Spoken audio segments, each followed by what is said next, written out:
I've just finished compiling an ROI report on Interact quizzes, and I'm happy to say that for every $1 spent on an Interact quiz subscription, you get $14 back on average. We did this by calculating the average number of leads that people bring in and then using $5 per lead as the average, which is kind of the global average of what a lead is worth across our customer base. So 14x is the overall average. But what's really interesting to me is that when you jump to the top 10% of our customers, it jumps to 78x. And 14x is great, but 78x is excellent. And the main difference between the average and the top 10% is the attention and the traffic source that's leading into the quiz. What I mean by that is that if you have a website or an Instagram, those are the two main traffic sources driving into quizzes that already has a lot of attention and a lot of people engaging, then you add quiz lead magnets. That's where you get this really high ROI because you're getting a ton of people to join your email list, from which point you can drip them down the campaigns and drip them down to different segmentations to drive more ROI in the end.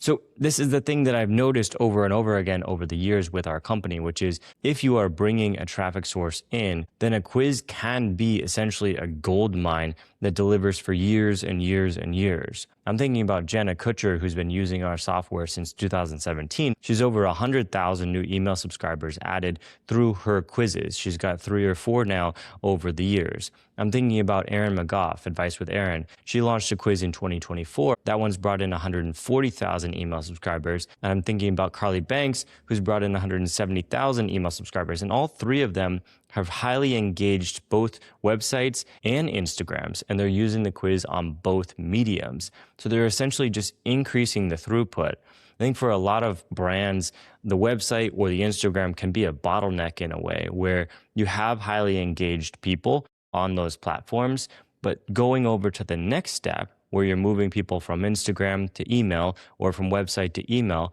which is always kind of the next platform that you move people onto, right? Like you go from this awareness platform of Instagram or this awareness platform of a website.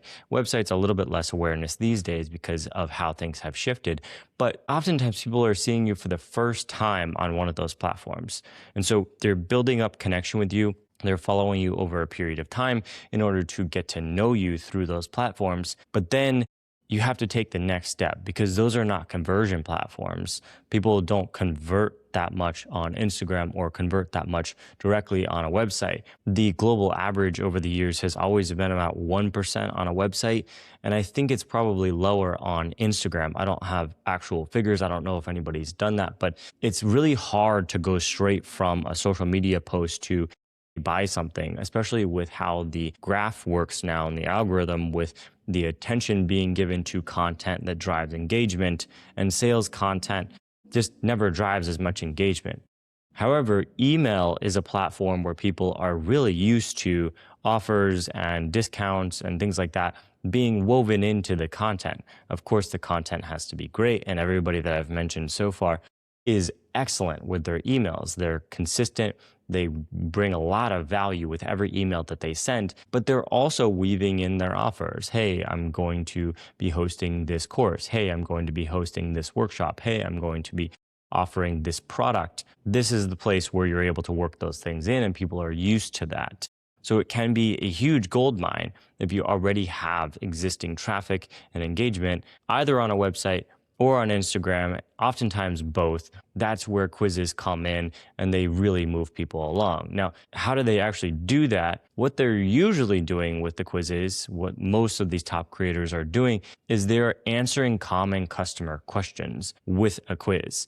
Because there's some questions that customers have that can't be answered with one video or one piece of content because it's a different answer depending on who the customer is, what they care about, who they are, what position they're in, what their life status is, what their interests are, what their preferences are. There's some questions that are burning questions, questions that people really want to know the answers to, that you need to gather more information before you can give a really helpful result. Now let's take Erin's as an example here. It's a career aptitude quiz. It helps you figure out the right type of career for you. And in order to figure that out, you have to ask questions. That quiz has 30 questions because there's actually a lot that you need to gather before you want to give one of those recommendations of, hey, you should be in this type of career, this type of career, this type of career. Another one with Jenna Kutcher is the Level Up quiz. This is a quiz that helps you figure out the next steps in your business in order to level up and reach the next stage. In order to do that, she needs to know where you are now and what you're good at, what your strengths are, what your preferences are. And that's exactly what the quiz asks about. For Carly, it's an Ayurvedic body type quiz, helps you find your body type. And in order to find your body type, you need to answer questions about your body and who you are. It's not going to be the same answer for every single person. And that's where quizzes really come in. Now, the reason they're also so engaging, the reason why people might click on a quiz that may not click on something else, because it has the broadest appeal. So if you're going to a mass platform like Instagram or like a website, then you're going to reach the most amount of people with a quiz because people like taking quizzes. They like to talk about themselves, which they get to do because they're answering the questions, and they like to learn about themselves, which they get to do because they're seeing which quiz result is right for them. So that's why they have such appeal and why they draw people in. And then in terms of how it gathers the email, it waits until the end. And at the end, it says, if you would like to learn more about your results, you can opt in.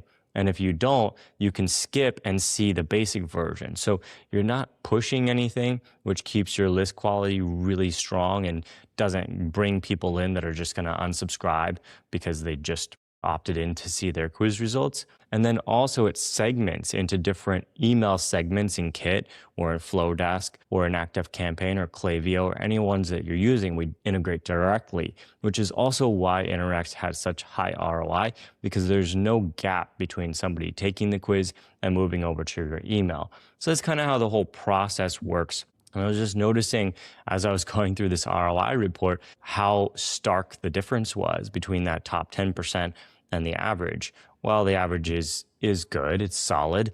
I think moving closer to an 80x on every dollar spent is a much better situation, obviously.